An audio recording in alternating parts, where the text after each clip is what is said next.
I mentor a lot of middle school and high school students who tell me they want to do what I do. They like what we all do. And what I'm seeing here in these sessions, especially the one I just came from, is our problems aren't going to go away. They're going to get a lot worse. I'm also seeing a lot of really good engineers and planners retiring right now, a bunch of them, which scares me to death. And very young people are retiring. And then, unless I'm mistaken, some research shows we don't have a lot of people coming into our field. And so I tell these young people, and I want to make sure I'm telling the right thing, yes, this is a good field. I think, and sometimes I'm overly optimistic, because I thought the TIA Investment Act was going to pass. Me too. I was grossly wrong. But I tell them, yes, this is a very valuable career, and in your time frame, you are going to thrive. How do you feel about that, and when do you think we'll start to see that? Oh, I think you're so spot on, and one of our challenges right now is because of the sustained economic, dismal picture, people who never imagined themselves leaving this profession are leaving. So we started out with a shortage. There's not a lot of work right now, and I know it's difficult, but the reality is it will come back, and we are going to have a terrible shortage of people in the near term. People who thought they were going to retire are not going to retire quite as soon as they thought they would. They may leave public sector and go to private or vice versa, but there's a very bright future. And the kinds of skills that are going to be needed for our profession in the future, I think there'll be some that are the same, but the same kind of framework that Dr. Kaufman was describing on Monday. We're training young people for jobs that don't exist right now, for applications in our industry that we can't even imagine right now. So what we have to do is encourage them to get a great education, period, because a lot of us don't come from traditional, straight lines, civil engineering, blah, blah, blah, kinds of paths to get here.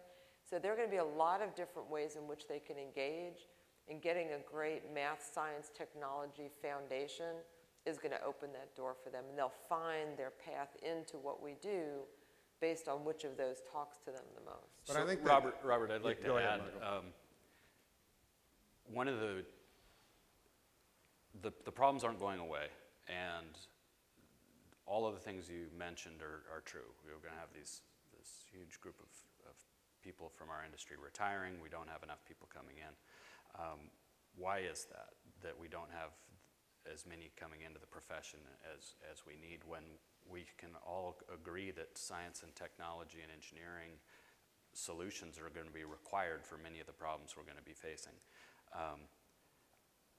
I think part of it is in engineering education, in our careers. Engineers were very focused often down here in the weeds at the details. And you look at who's driving the bus out there when it comes to some of these solutions, and it's the finance people, it's the lawyers, it's all sorts of people. It's not the engineers. We're back here. I mean, we're at risk, I think, of continuing to focus only on the technical part of it. We're becoming.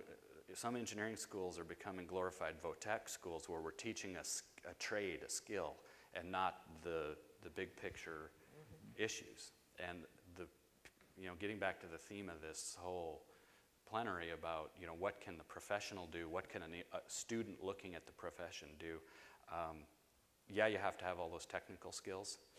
You also have to have a very well-rounded worldview and be able to look at things from the big picture, whether that's some business knowledge, whether that's global issues. I mean, from an educational standpoint, the liberal arts type of background, you need to be able to see the big picture and interact with this I laugh, I sit on the advisory council for the College of Engineering at Montana State, and you listen to some engineering professors about the need to do more multidisciplinary work, and a multidisciplinary project means I have a mechanical engineer on my team.